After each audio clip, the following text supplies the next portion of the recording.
Jungle.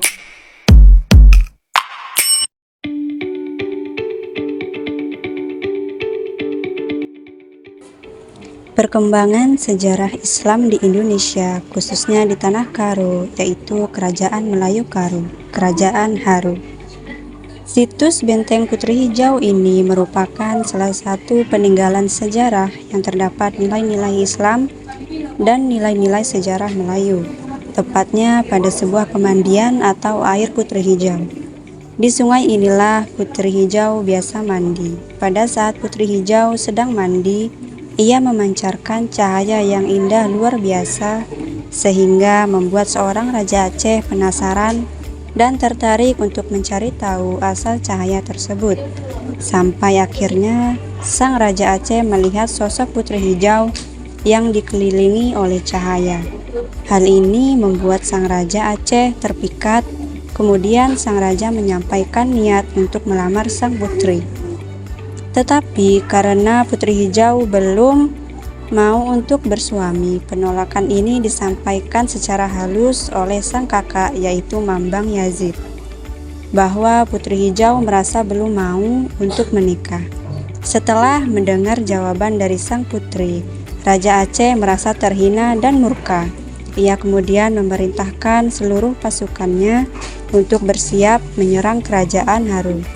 Sebelum terjadinya peperangan, Raja Aceh memberikan tawaran untuk menyerahkan Putri Hijau agar tidak terjadi peperangan. Namun, Raja Bambang Yazid menolak. Akibatnya perang pun terjadi. Saat perang terjadi, Bambang Yazid, sang kakak dari Putri Hijau, melindungi sang adik agar tidak ditangkap oleh Raja Aceh. Namun, sang kakak Mambang Yazid terkalahkan oleh Raja Aceh yang sekarang disebut dengan Maryam Puntung, di mana menurut informasi yang diberikan oleh narasumber bahwa Maryam Puntung terpecah menjadi dua, yaitu satu di Desa Sukanalu di Tanah Karo dan satu lagi pecahan Maryam ada di Istana Maimun. Setelah kekalahan Kerajaan Haru, Putri Hijau dibawa ke Kerajaan Aceh menggunakan sebuah kapal laut di dalam sebuah peti kaca. Ketika sesampai di Aceh, Putri Hijau meminta mengadakan sebuah upacara penurunan tahta. Namun, upacara itu gagal karena muncul sebuah naga dari dalam laut yang merupakan jelmaan dari Mambang Yazid, yaitu kakak Putri Hijau yang kalah perang. Putri Hijau pun diselamatkan oleh kakaknya. Hal ini dipercaya oleh masyarakat hingga sekarang. Hal inilah yang menjadi kepercayaan oleh masyarakat sampai sekarang yang dikenal sebagai Ratu Pantai Selatan atau Roro Jonggrang, yang merupakan jelmaan dari Putri Hijau. Dapat disimpulkan bahwa nilai-nilai Islam yang terkandung dalam kisah legenda Putri Hijau adalah sikap teguh pendirian dan cinta damai atau anti kekerasan. Berikut ini merupakan bukit-bukit yang digunakan sebagai benteng pada masa Kerajaan Haru. Bukti-bukti peninggalan fisiknya seperti bangunan sudah tidak ada lagi. Benteng Putri Hijau letaknya persis di antara dua lembah, yang di sebelah baratnya mengalir Laut Petani atau Sungai Deli. Temuan penting dari situs ini adalah ditemukannya benteng pertahanan yang terbuat secara alami maupun bentukan manusia.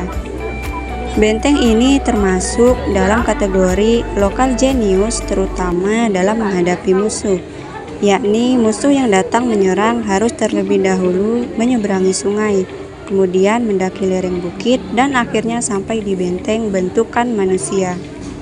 Oleh karenanya, musuh memerlukan energi yang cukup kuat untuk bisa sampai ke pusat benteng. Lokasi yang tepat berada di antara dua lembah serta dialiri oleh sungai, menjadi alasan bahwa daerah tersebut sengaja dipilih untuk mengantisipasi sebuah musuh. Lagi pula, pusat kerajaan selalu berada di tepi sungai, mengingat pentingnya sungai sebagai jalur transportasi. Informasi terakhir tentang benteng Kerajaan Deli Tua ini sebagai situs peninggalan Putri Hijau. Situs benteng ini terancam hancur akibat pembangunan perumahan oleh seorang pengembang. Dapat disimpulkan bahwa cerita sejarah tentang situs Benteng Putri Hijau ini memiliki banyak versi, mulai dari kerajaan Aceh, kerajaan Melayu, dan dari versi cerita orang di Pulau Jawa. Di setiap versi selalu ada selipan-selipan cerita yang irasional, yaitu dikarenakan masih menganut aliran animisme.